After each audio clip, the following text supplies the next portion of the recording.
Le Brawl Ball, le mode préféré de beaucoup de joueurs, le plus joué chaque année sur Brawl Stars. Inspiré du sport le plus populaire et suivi du monde, le football, c'est le mode favori de 80% des joueurs de Brawl Stars. Et ce pour diverses raisons. Déjà, la rapidité d'exécution des games.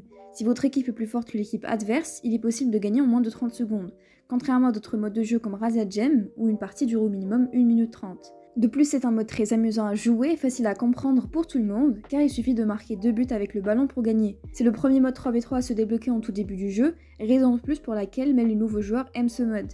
Sans oublier la créativité et les multitudes de façons de marquer et de gagner en Brawl Ball, comme en effectuant des rebonds avec les murs ou autrement dit les trickshots, ou les tours de passe-passe avec ses coéquipiers pour feinter les adversaires. Bref, c'est un mode très joué et pourtant beaucoup de personnes manquent d'expérience dans ce mode, malgré le nombre élevé de games lancés chaque jour. Et la raison est assez simple, ils ne se sont jamais posé la question de pourquoi certains joueurs sont meilleurs qu'eux en Brawl Ball, et n'ont jamais cherché à arranger cela. Moi je me suis posé la question et on va y répondre ensemble dans cette vidéo. Alors, quelles sont les raisons pour lesquelles vous n'excellez pas dans ce qu'on surnomme le meilleur mode de jeu de Brawl Stars? Comme d'habitude, je vous donnerai quelques conseils pour remédier à cela. Numéro 1, les bases du 3v3. Vu que le Brawl Ball est un mode 3v3, si vous ne connaissez pas les bases du 3 contre 3, vous serez automatiquement moins bon en Brawl Ball. J'en ai déjà parlé précédemment dans une vidéo du même type, et je vais donc éviter de me répéter. Si ça vous intéresse, la vidéo est en description. Numéro 2, le choix du brawler. Il est très connu que dans une game, la compo de votre équipe fait la moitié de la victoire. Avec une compo qui counter la compo de l'équipe adverse, il est même possible de gagner une équipe professionnelle en étant des joueurs de niveau moyen. Jouer un brawler qui n'est pas bon sur la map, comme par exemple jouer Polly sur une map fermée en Brawl Ball, ou jouer un brawler qui se fait counter par d'autres brawlers utilisés très souvent sur cette map là, peut handicaper vos coéquipiers, car vous ne pourrez pas faire grand chose. Il est donc important si vous jouez en random de prendre un excellent brawler sur la map, histoire de pouvoir facilement faire votre partie du boulot, ou de carrément carry la game, on connaît les randoms. Et si vous jouez en équipe, il est important de prendre des brawlers qui fonctionnent bien ensemble. Par exemple, si votre coéquipier joue Dynamike, n'hésitez pas à prendre un brawler qui counter Mortis, comme chez Léo Bull. Histoire de le protéger si un Mortis lui fonce dessus, vous pourrez donc vous occuper du Mortis pendant que votre Dynamike s'occupe des deux autres avec votre deuxième coéquipier. Un autre exemple, si vous jouez un brawler capable de casser les murs et que votre coéquipier joue Shade, évitez de trop casser ces derniers, car vous désavantagerez le Shade de votre équipe qui a besoin des murs pour bien jouer. Donc oui, si vous finissez une game avec de mauvaises stats, c'est dans 70% des cas lié au choix de votre brawler. S'il est mauvais sur la map ou se fait counter par les brawlers populaires de cette map là, vous passerez la game à vous faire éliminer. Un sale quart d'heure quoi. Numéro 3, les gadgets. Il est connu que pour presque chaque brawler, il y a un gadget meilleur qu'un autre, et c'est la même chose en Brawl Ball. Comme l'objectif est de marquer, et il est possible de faire ça de diverses manières, certains gadgets sont donc plus efficaces que d'autres. Si vous jouez le mauvais gadget, vous aurez donc plus de mal à marquer ou défendre, et donc de gagner. Alors il est important de connaître le meilleur gadget de chaque brawler en Brawl Ball, et surtout connaître les circonstances pour l'utiliser. En effet, il faut savoir gérer l'utilisation de ces gadgets, car on n'en a que 3 à 4 par game seulement. Finir tous ces gadgets trop vite peut changer l'issue d'une partie. Prenons l'exemple de Emery. Son gadget est très important en Brawl Ball. S'il est bien utilisé, il est possible de marquer les 2 buts de la victoire uniquement en l'utilisant. Mais il ne faut pas oublier qu'il est aussi excellent en défense. Alors évitez de l'utiliser au milieu de la map, pour faire un simple kill par exemple, sauf s'il est nécessaire de rester en vie. Gardez toujours au moins un gadget au cas où, ça peut vraiment sauver votre game. Il y a aussi un tas d'autres gadgets qui peuvent vous aider à marquer s'ils sont bien utilisés, et pour cela il faut de l'entraînement, ou être rapide dans l'exécution des mouvements, comme ces 2 gadgets d'Elisa et de Gaël qui peuvent dans certaines situations vous offrir un but. C'est le cas pour tous les gadgets qui servent à étourdir ou repousser l'ennemi. N'hésitez pas à les utiliser lorsque vous êtes en attaque, près des buts, ça vous permettra de marquer. Il est donc important de jouer souvent et de regarder du gameplay de bons joueurs sur YouTube ou des vidéos astuces que vous retrouverez d'ailleurs en description. Car il existe un tas de manières de marquer en Brawl Ball, et si vous êtes nouveau sur le jeu, ça ne sera pas évident pour vous. Mais en voyant et connaissant ces astuces-là, et avec un peu d'entraînement, vous vous améliorez très vite, vous verrez. Numéro 4, les trickshots. Devenus populaires en Brawl Ball depuis 2019, grâce aux légendes Twisted Tweak, RZM, GuyVGX et compagnie, les trickshots ont envahi nos games depuis. Il faut dire c'est assez beau et impressionnant à voir, mais beaucoup d'entre nous ne sont pas forcément doués avec les trickshots. En effet, il y a 2 catégories de personnes, les joueurs qui failent leur trickshot et ceux qui ne savent pas en faire. Personnellement, je suis un peu des deux, mais j'y travaille. Pour la première catégorie, c'est assez normal de fail des trickshots de temps en temps, et qui ne tentent rien à rien, mais dans certaines situations, il n'est pas forcément nécessaire d'en faire. On peut parfois marquer en rentrant avec le ballon ou simplement en tirant tout droit. Mais beaucoup d'entre nous se mettent à troller et vouloir trickshot pour au final derrière rater une occasion claire et nette de but. Résultat, vous random rage et vous pouces rouges, et si c'est des amis à vous et qu'ils sont sympas, ils ne diront rien. Mais imaginez si derrière, une occasion comme celle-ci de marquer ne se reproduit pas. Résultat, vous perdez la game et là vous vous retrouverez à dire my bad sur le chat de la room. Alors à part si vous avez le temps ou si vous êtes sûr de gagner derrière, arrêtez de tenter des trickshots si c'est pour les fails ensuite. Surtout quand vous pouvez marquer sans en faire. Parfois certaines personnes utilisent carrément leur super et ça c'est du gaspillage, sachant que certains super sont très importants dans une partie. Et pour la deuxième catégorie, je vous conseille d'apprendre les trickshots à faire sur chaque map. Exemple ici, je sais que si je tire précisément sur ce mur là de la map, la balle suivra cette trajectoire et rentrera de ce côté des buts. Ça vous évitera de perdre du temps en game à viser pour savoir si le ballon entre ou pas et où. Et à force, vous saurez même si l'adversaire se retrouvera sur la trajectoire du ballon ou pas. Et même s'il s'y trouve, dans 60% des cas, il se fera feinter et fera des gauches-droites de l'espace.